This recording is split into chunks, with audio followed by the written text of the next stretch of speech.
Assalamualaikum warahmatullahi wabarakatuh.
Alhamdulillah, alhamdulillahilladzi anzala sakinata fi qulubil mu'minin liyazdadu imanan ma'a imanihim walillahi junudu samawati wal ard wa kana Allahu aliman hakima. Ashhadu an la ilaha illallah wa ashhadu anna Muhammadar Rasulullah. Allahumma salli ala sayyidina Muhammad wa ala ali sayyidina Muhammad. وسع ربنا كل شيء علما على الله توكلنا ربنا افتح بيننا وبين قومنا بالحق وأنت خير الفاتحين سبحانك لا علم لنا إلا ما علمتنا إنك أنت العليم الحكيم يقول الحق سبحانه وتعالى في محكم تنزيله أعوذ بالله من الشيطان الرجيم بسم الله الرحمن الرحيم والذين آمنوا وعملوا الصالحات وآمنوا بما نزل على محمد وهو الحق من ربهم كفر عنهم سيئاتهم وأصلح بالهم اتقوا الله يا أمة رسول الله اتقوا الله ومن يتق الله يجعل له مخرجا ويرزقه من حيث لا يحتسب Wa man yatawakkal 'ala Allah fahuwa hasbuh. Innallaha balighu amrih. Qad ja'alallahu likulli syai'in qadra. Amma ba'd. Jamaah salat Jumat yang dimuliakan Allah, sebagai salah satu rukun khutbah, khatib mewasiatkan kepada diri khatib sendiri dan kepada jamaah sekalian untuk sama-sama kita memperkokoh ketakwaan kepada Allah Subhanahu wa taala.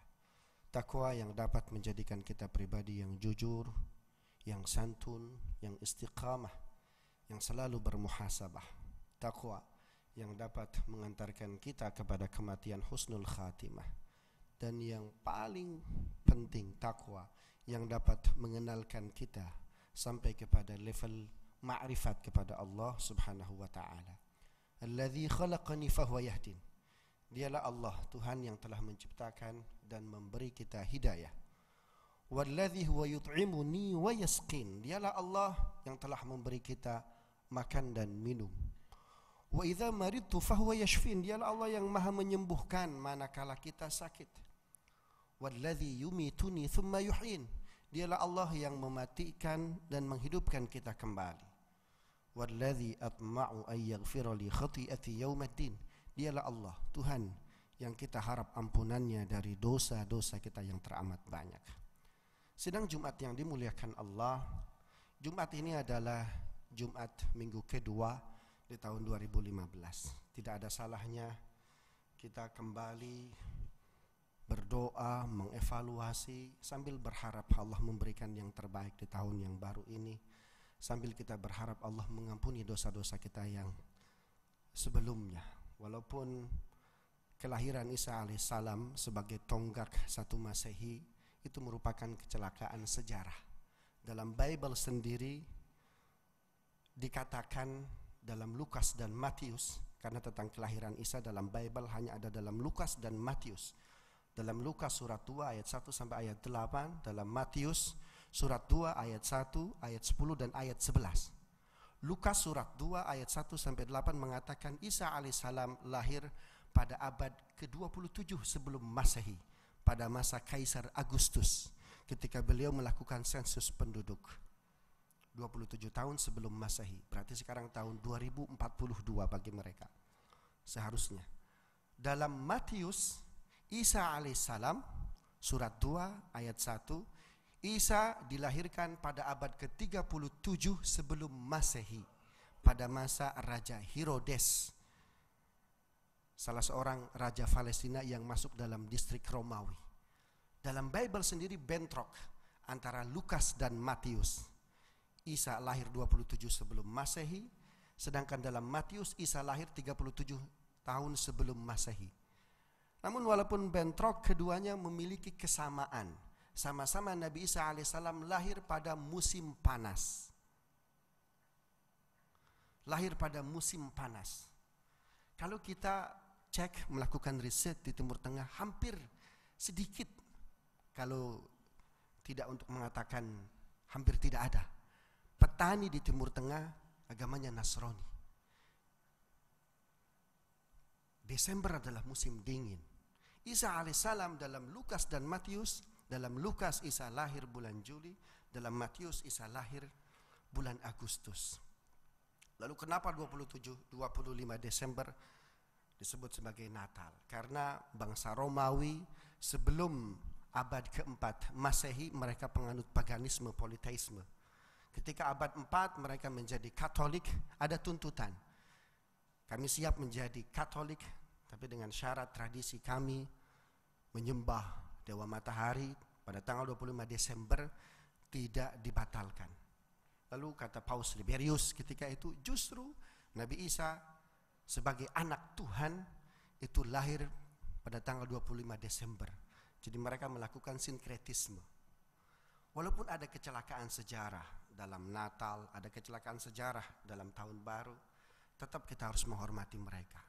Rasulullah Shallallahu Alaihi Wasallam satu waktu didatangi seorang perempuan Yahudi membawa 15 butir buah limau, datang menemui Rasul Shallallahu Alaihi Wasallam. Ya Muhammad, aku membawa 15 butir buah limau. Aku harap engkau mau memakannya. Kata Rasulullah Shallallahu Alaihi Wasallam, oh tentu aku akan memakannya. Di situ ada Abu Bakar, ada Umar, Uthman, Ali, dan sahabat-sahabat terdekat Rasulullah Sallallahu Alaihi Wasallam. Dimakannya buah limau tersebut satu persatu. Buah limau kalau masak kelihatan elok sekali warnanya. Dimakan selesai satu butir, Rasulullah tersenyum begitu semeringahnya, seolah-olah nampak nikmat sekali dari buah limau tersebut.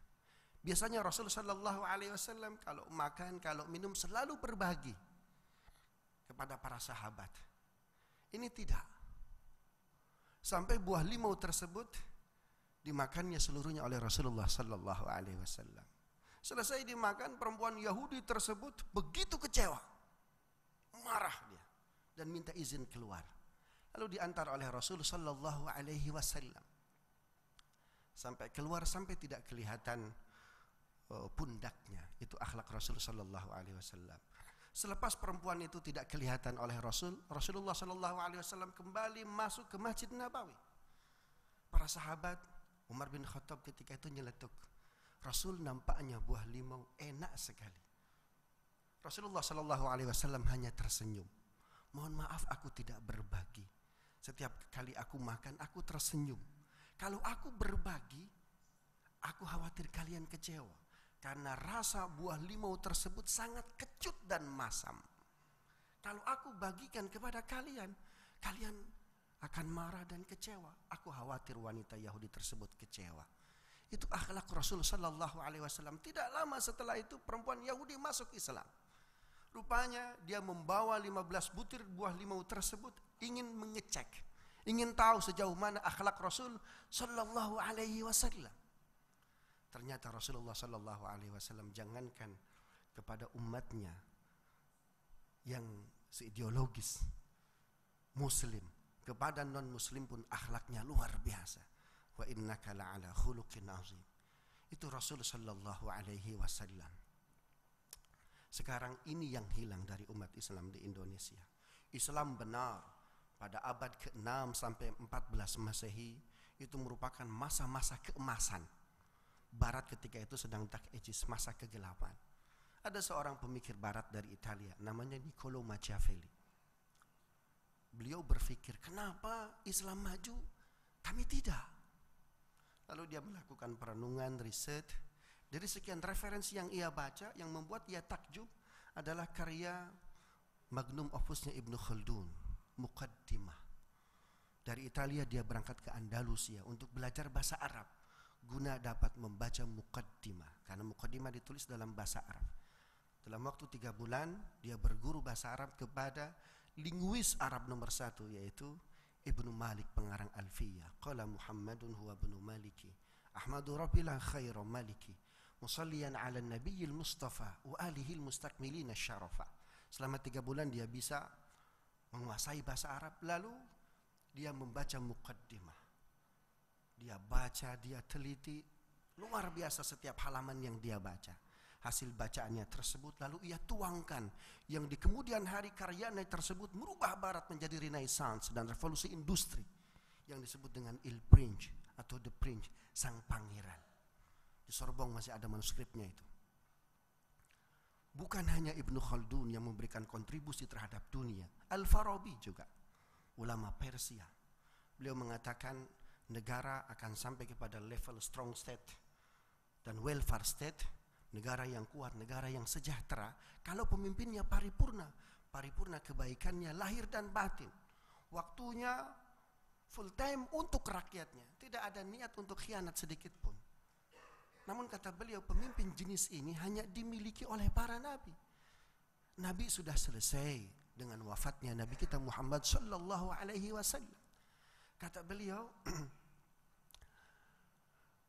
negara karena nabinya sudah wafat, tetap dia jalan terus. Manusia jalan terus, negara jalan terus. Walaupun Nabi kita Muhammad sallallahu alaihi wasallam sudah wafat, negara masih bisa welfare state, masih bisa strong state, negara kuat, negara sejahtera, dipimpin oleh manusia biasa seperti kita. Namun manusia seperti kita ada problemnya, ada masalahnya. Apa? Fa'alhamaha fujuraha wa taqwaha. Ada kebaikan, ada keburukan. Untuk negara kuat, negara sejahtera, tidak boleh ada keburukan dari seorang pemimpin.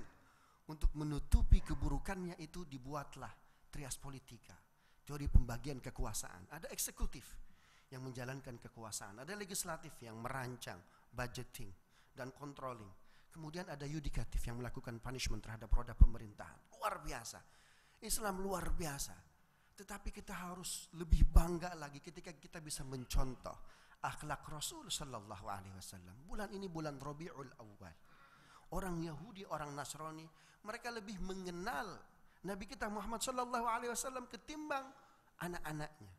Ya'rifunahu kama ya'rifuna abna'ahum. Mereka lebih mengenal Nabi kita ketimbang mengenal anak-anak mereka.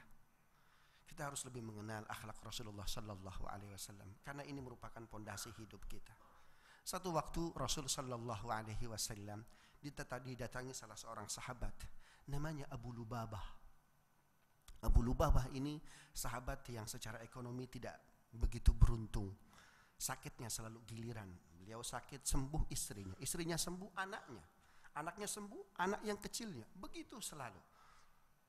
Setiap hari banyak orang silaturahim karena untuk menagih hutang. Ketika Madinah banjir, rumah beliau yang paling parah. Padahal rumahnya tidak begitu landai. Rumah sahabat yang landai itu adalah rumahnya Abu Bakar Siddiq.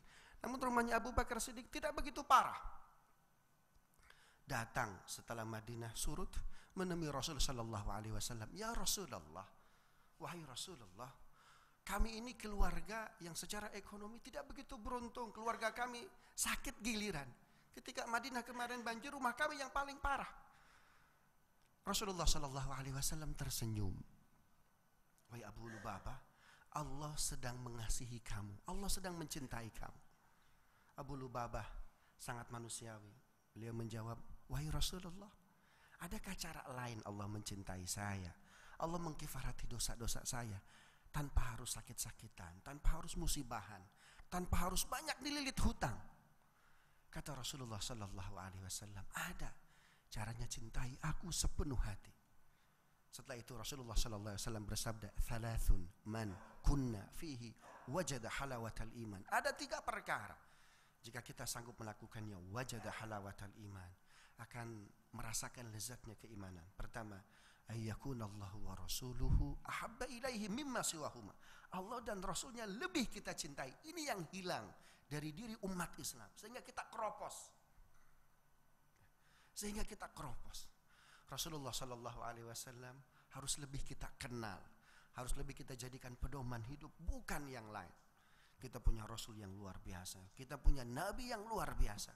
Bahkan seorang Karen Armstrong menulis dalam buku tidak begitu tebal, The Prophet of Muhammad. Kata Karen Armstrong, seorang orientalis yang menjadi mu'allafah, masuk Islam. Andaikan Muhammad hari ini masih hidup, maka konflik global, peperangan global bisa diselesaikan oleh Nabi kita Muhammad sallallahu alaihi wasallam sambil beliau minum kopi. Allahu Akbar. Hasbunallah wa ni'mal wakil. Ni'mal maula wa ni'man nasir. Aqulu qawli hadha wa astaghfirullah li wa lakum wa li sairil muslimina wal muslimat. Innahu jawadun karim. Allahumma salli ala sayyidina Muhammadin wa ala ali sayyidina Muhammad.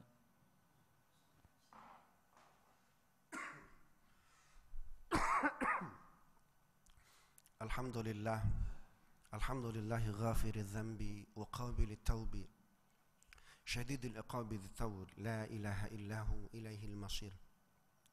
Asyhadu an la ilaha illallah wa asyhadu anna Muhammadar Rasulullah. Allahumma salli ala sayyidina Muhammad wa ala ali sayyidina Muhammad. Subhanaka la ilma lana illa ma 'allamtana innaka antal alimul hakim. Wal 'asr innal insana lafi khusrin illa alladhina amanu wa 'amilus solihati wa tawassaw bil haqqi wa tawassaw bis sabr. Tahun 1987 di Kairo, di Al-Azhar, diadakan konferensi hadis sedunia. Karena ada seorang orientalis dari Leiden yang bernama Wensink menulis buku indeks hadis.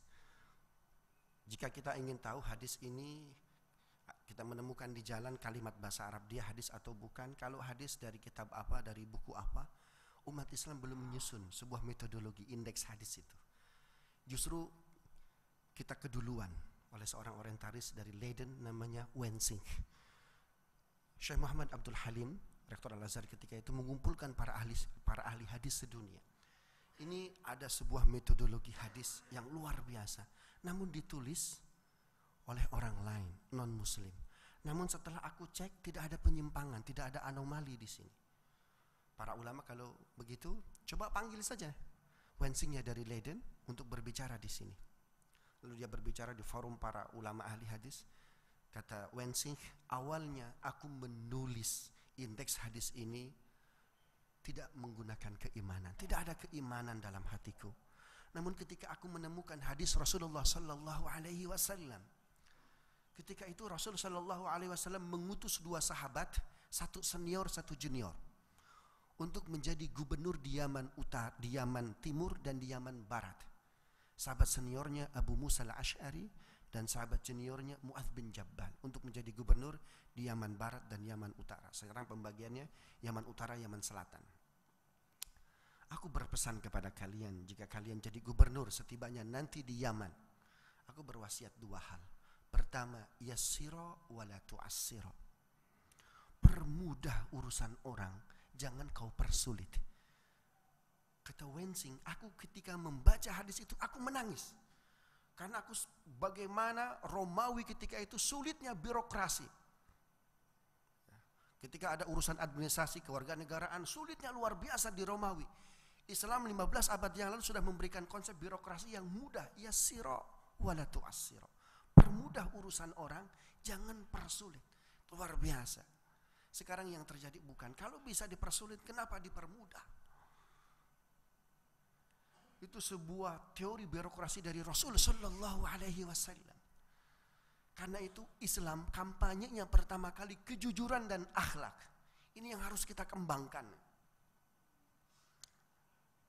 Suatu waktu Rasul sallallahu alaihi wasallam ketika perang Bani Mustalik, Rasul diberikan kemenangan. Perang Bani Mustalik itu perang terjadi karena Yahudi Nasrani mereka berkoalisi. Karena Rasul memindahkan arah kiblatnya dari Masjidil Aqsa ke Masjidil Haram. Orang Nasrani, orang Yahudi ketika itu berpikir jangan-jangan sekarang Muhammad mau mengambil alih kota Mekah yang sempat ditinggalkannya. Lalu mereka dalam sejarah disebutkan mereka membangun kekuatan sehingga terjadilah sebuah perang yang disebut dengan perang Bani Mustalik. Atas izin Allah kaum muslimin diberikan kemenangan. Tanda kemenangan umat Islam, salah seorang putri raja Yahudi namanya Juwairiyah binti Al-Harith bin Dirar ditawan. Lalu raja Yahudi ini mengirim utusan dengan membawa tebusan guna putrinya bisa dibebaskan. Rasulullah menolak. Yang menarik justru Juwairiyah Al-Harith minta dinikah oleh Rasul sallallahu alaihi wasallam.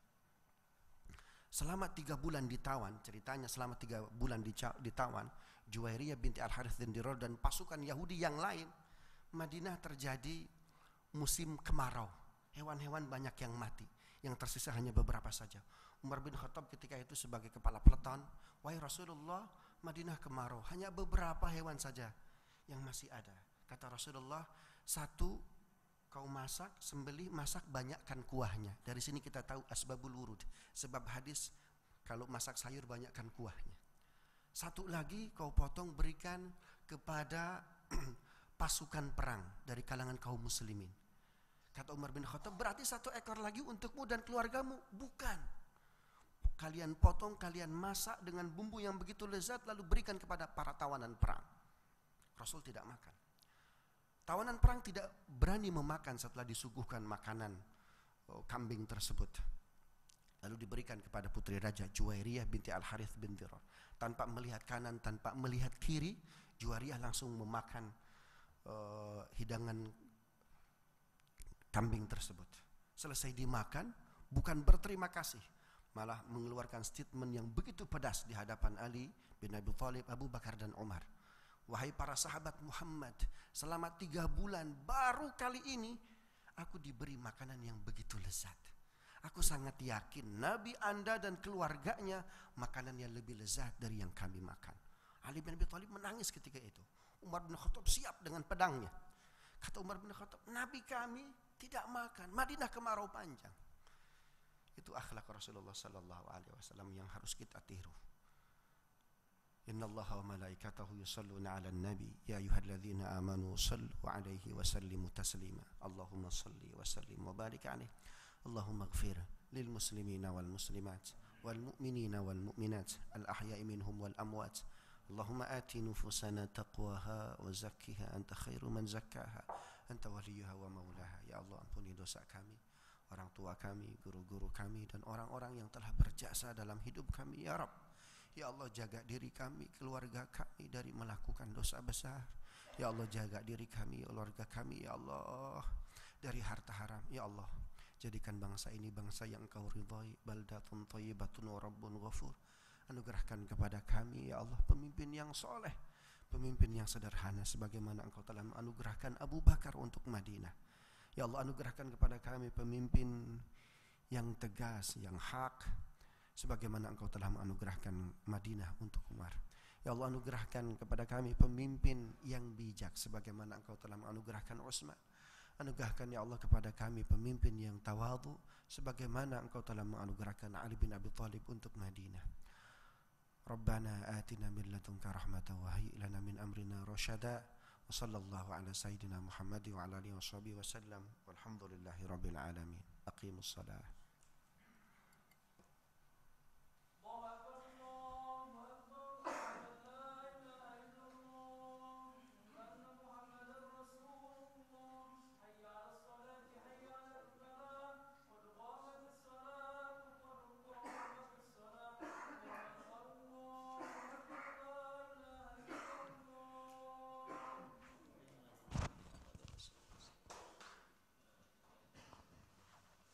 Sawu sufukum Bina tasbata sufu bin tamamis sholah.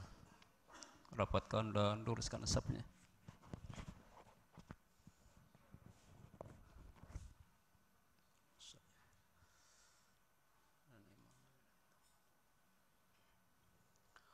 Allahu Akbar.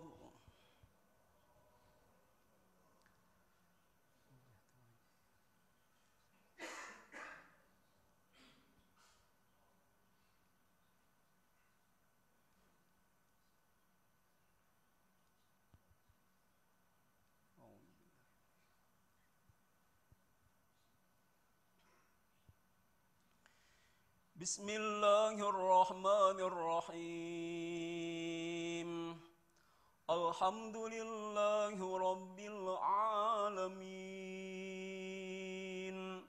Ar-Rahmanir-Rahim. Maliki yaumiddin. Iyyaka na'budu wa iyyaka nasta'in. Ihdinas siratal mustaqim. Siratal ladzina an'amta 'alaihim ghairil maghdubi 'alaihim waladdallin.